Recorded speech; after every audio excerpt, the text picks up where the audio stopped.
అందరికీ నమస్కారం. మన చేతిలో మన అదృష్టం. ఇంతకుముందు చాలా విషయాలు తెలుసుకున్నాం, చాలా వీడియోల్లో. ఇప్పుడు వివాహం గురించి తెలుసుకుందాం. చాలామంది ఈ రోజుల్లో వివాహాలు చాలామందికి కావడం లేదు. ఎన్నో కారణాల చేత. అది కుజదోహం అవని, లేకపోతే పూర్వజన్మ సుకృతం అవని, లేకపోతే ఇంకోటి అవని, ఏదో ఒక విధంగా వాళ్ళకి వివాహాలు కావడం లేదు. అవి చేతిలో రేఖలు కూడా వాటికి అనుకూలించాలన్నమాట. యాక్చువల్గా వివాహ రేఖ బుధ స్థానంలో ఉంటుంది. ఈ స్థానం ఇక్కడి నుంచి ఒక రేఖ ఇలా బయలుదేరుతుంది. దీన్ని వివాహ రేఖ అంటారు. ఇది వివాహ రేఖ కరెక్ట్గా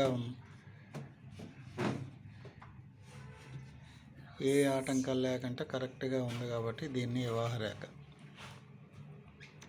ఒకటి ఉండొచ్చు, రెండు ఉండొచ్చు. ఈ విధంగా ఉంటే వివాహం సకాలంలో ఒక 28-30 సంవత్సరాల లోపు అవుతుంది. కంపల్సరీ అవుతుంది, ఏ ఆటంకాలు లేకుండా. దానికి శుక్రుడు అనుకూలించాలి, గురువు అనుకూలించాలి. అవి సమాన స్థితిలో ఉండాలి. ఆ బుధ స్థానంలో కూడా ఆ రేఖ కరెక్ట్గా ఉండాలి. అదే రేఖ అనేక విధాలుగా ఉంటుంది. రెండో రేఖ కూడా ఉంటుంది. కొంతమందికి 2 రేఖలు ఉంటాయి, కొంతమందికి 3 రేఖలు ఉంటాయి. ఈ విధంగా కూడా ఉంటాయి. ఇవి ఉన్నవి 3 కూడా వివాహ రేఖలే. దానిలో ప్రధానంగా ఒకటే తీసుకోవాలి, ఒక రేఖ గురించి అని. 2, 3 ఉంటే 2, 3 వివాహాలు కాదు. ఆ విధంగా ఉంటాయి. ఇక్కడ కూడా ఉంటుంది కుజస్థానంలో, కానీ దీని గురించి చెప్పుకుందాం. ఈ వివాహ రేఖ చెప్పాను కదా, సకాలంలో వివాహం అవుతుంది. ఇదే రేఖ ఇంత దగ్గరలో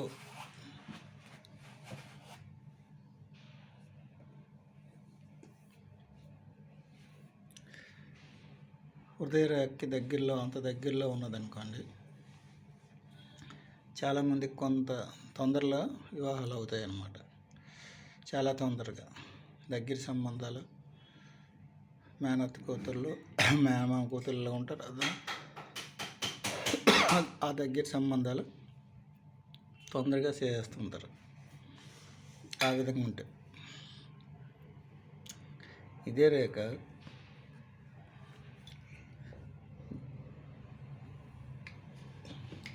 ఈ బుధ స్థానంకి దగ్గరలో, శిలకలేని దగ్గరలో ఉన్నదనుకోండి, అలాగా వివాహం అయితే అవుతుంది. కానీ చాలా దూరంగా, లాంగ్ డిస్టెన్స్. అంతే, ఒక 35, 38, 40 ఇలాగ అవుతుంది. అవడం మటుకు మాందో అవుతుంది. ఇది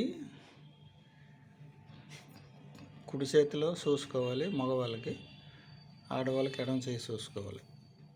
ముందే చెప్తాను, కుడి చేయ మగవాళ్ళకి చూసుకోవాలి. సేమ్ ఇలాగే ఉంటే ఆడవాళ్ళకి కూడాను ఎడమ చేతిలో చూసుకోవాలి. చూసుకున్నప్పుడు ఈ విధంగా ఉండాలన్నమాట. ఈ విధంగా ఉంటే దూరంగా ఎక్కువ టైం తీసుకుంటుంది వివాహానికి. సంబంధాలు వస్తుంటాయి కానీ పోతుంటాయి, అలా ఎక్కువ టైం తీసుకుంటుంది. కొంతమందికి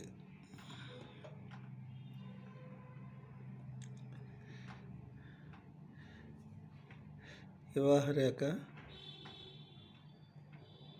ఇలాగొచ్చి ఇలా తిరుగుతుంది. ఇక్కడ వరకు వస్తుంది కదా, ఇంకా మీదకి వెళ్తుంది కూడా.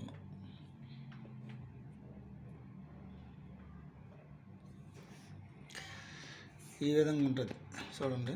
ఈ విధంగా ఉంటే ఆ జాతకునికి వివాహం ఇంకా జరగదు. వివాహ రేఖ ఉంది కానీ జరగదు.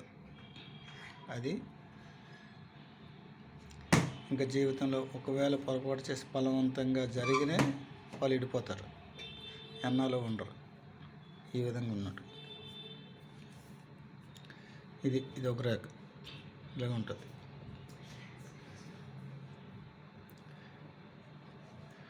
ఇంతకు ముందు కూడా మీకు చెప్పాను, ఏదో ఒక వీడియోలో ఉంటుంది, మళ్ళీ చూసుకోవాలి. అవి ఎక్కడో తిరగేస్తే కానీ రాదు. ఇదే రేఖ వివాహం ఇంకా ఒక సంవత్సరంలో అవుతుంది అన్నప్పుడు, ఇంకా సంవత్సరంలో జరుగుతుంది అన్నప్పుడు ఈ రేఖ కొంచెం ఇటు వాలుతుంది అంతే. జస్ట్ ఎంతో కాదు, తక్కువ. ఇటువంటి రేఖ ఉన్న వాళ్ళకి సంవత్సరం 6 మాసాల్లో వివాహానికి వాళ్ళు ప్రయత్నాలు చేసుకోవచ్చు. కంపల్సరీ అవుతుంది అన్నమాట. ఆ విధంగా ఉంటుంది. కనిపించినట్టుగా ఉంటుంది. చూసుకోవాలి, భూతద్దం పెట్టి చూసుకుంటే కనిపిస్తుంది ఇలాగున్నట్టుగా ఉంది. ఇది వివాహ రేఖ, తొందరలో జరుగుతుంది. ఇదే రేఖ ఇలాగుండి ఇలాగొస్తుంది అనుకోండి,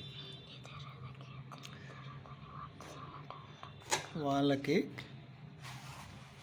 వివాహం జరుగుతుంది కానీ చాలా ఇబ్బందులు, కష్టాలు అన్నీ ఉంటాయన్నమాట. విడిపోయే వరకు కూడా వస్తుంటారు, వాళ్ళకి కూడా ఉంటుంది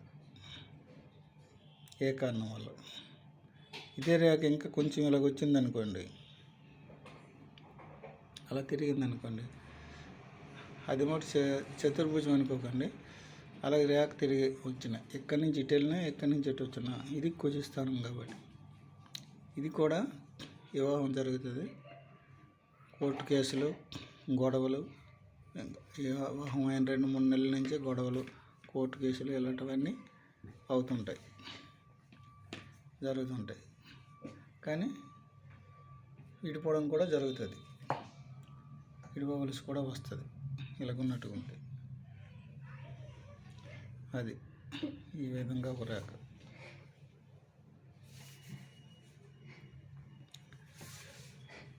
ఇది వివాహ రేఖ. ఈ విధంగా ఎన్నో రకాలుగా ఉంటుందండి. ఇంకా చెప్పుకోవాలంటే చాలా రకాలుగా ఉంటాయి. ఎక్కడి నుంచి ఎక్కడికో వస్తుంటుంది, ఇక్కడ తగులుతుంది ఒక రేఖ, ఇక్కడి నుంచి వస్తుంది, ఇక్కడి నుంచి వస్తుంది ఒక రేఖ, ఇలాగొచ్చి దీనికి వివాహ రేఖ తగులుతుంది. అది కూడా ఇబ్బందులే. వివాహం అవుతుంది అవడం మట్టుగా, కానీ రోజు గొడవలు, ఇబ్బందులు ఇలాంటివి ఉంటుంటాయి. ఆ వివాహ రేఖ అక్కడ వరకు తగలి ఉండకూడదు.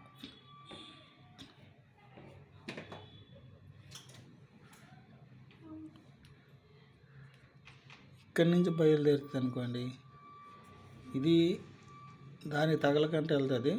అది మటుకు వివాహ రేఖకి సంబంధం లేదు.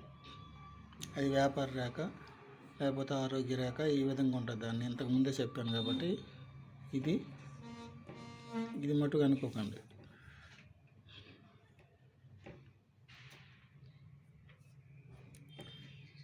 అదండి వివాహం గురించి చెప్పాను. ఇక్కడ కూడా ఉంటుంది ఒకటి 2 వివాహ రేఖలు ఉంటాయి. ఇక్కడ కూడా ఉంటాయి. మెయిన్గా ఇది చూసుకుంటే సరిపోతుంది, ఉందా లేదా వివాహ రేఖ. వివాహ రేఖ లేకపోతే ప్రాబ్లం లేదు, వివాహం గురించి ఎతకక్కర్లేదు. లేదు ఇలాగున్నా ఎతకక్కర్లేదు, అలాగున్నా కష్టమే వివాహం జరిగినా విడిపోతారు. ఏ బలవంతంగా చేసినా వాళ్ళు భార్యాభర్తల మధ్య సుఖం ఉండదు, అన్యోన్యత ఉండదు, విడిపోతారు, ఎన్నాళ్ళు ఉండవు. ఇలాగ ఉంటాయండి వివాహ రేఖ.